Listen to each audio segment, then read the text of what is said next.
Study destruction from sea level rise in California could exceed worst wildfires and earthquakes. Los Angeles. In the most extensive study to date on sea level rise in California, researchers say damages by the end of the century could be far more devastating than the worst earthquakes and wildfires in state history. A team of U.S. Geological Survey scientists concluded that even a modest amount of sea level rise, often dismissed as a creeping, slow-moving disaster, could overwhelm communities when a storm hits at the same time. The study combines sea level rise and storms for the first time, as well as wave action, cliff erosion, beach loss, and other coastal threats across California. These factors the results are sobering. More than 500,000, and at a time when marshes are drowning, cliffs eroding, beaches disappearing, and severe storms likely to become more frequent, scientists say even a small shift in sea level rise could launch a new range of extremes that Californians would have to confront every single year. The stakes are high for the millions of Californians who have chosen to build and live along the edge of the Pacific. In recent months, in Imperial Beach, large waves coupled with some of the highest tides of the season sent water crashing past seawalls, flooding roads and garages and much of the Tijuana River estuary. From San Diego, the new USGS study underscores how these events will continue along the coast and amplify each other as the sea continues to rise. Translating sea level rise into economic risk and property loss advances a tricky issue that many communities have been reluctant to confront. A blockbusters, the latest national climate assessment, a major scientific report by 13 federal agencies, concluded $1 trillion in coastal real estate is threatened by rising sea levels, storm surges, and high tide flooding exacerbated by climate change. Scientists.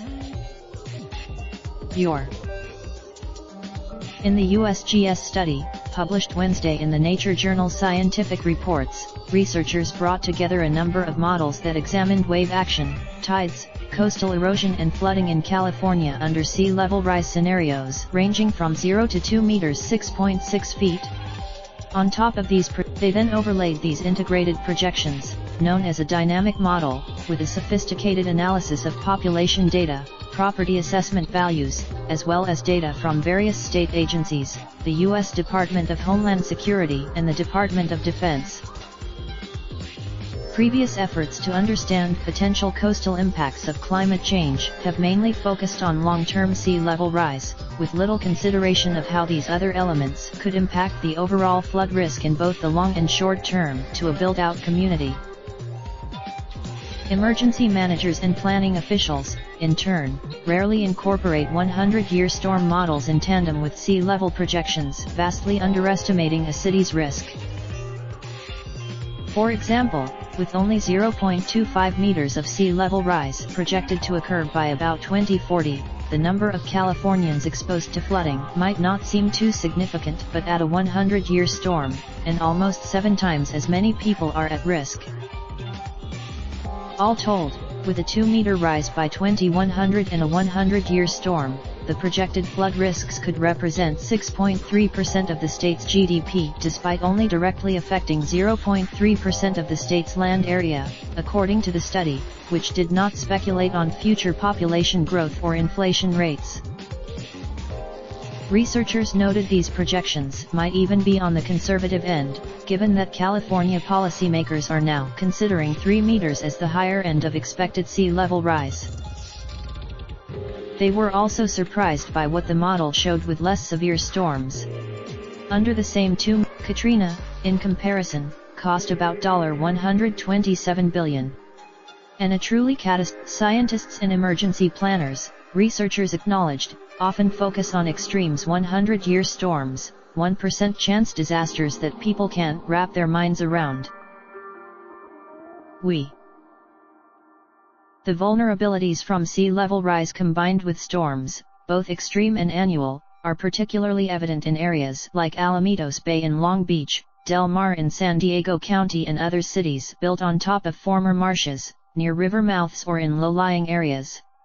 Entire blocks along the San Francisco Bay, which accounts for 2/3 of the flooding impacts projected for all of California. The cost of building levees, seawalls, and other measures to withstand 2 meters of sea level rise in a 100-year storm could cost as much as $450 billion, twice as much as prior estimates looking at just the cost of defending against sea level rise. In the model, scientists assume that the Bay Area's existing levees and lines of defense are stable and remain in place through 2100, but the same goes for sea walls, berms, rock revetments, and other infrastructure across the state in smaller estuaries, according to the study.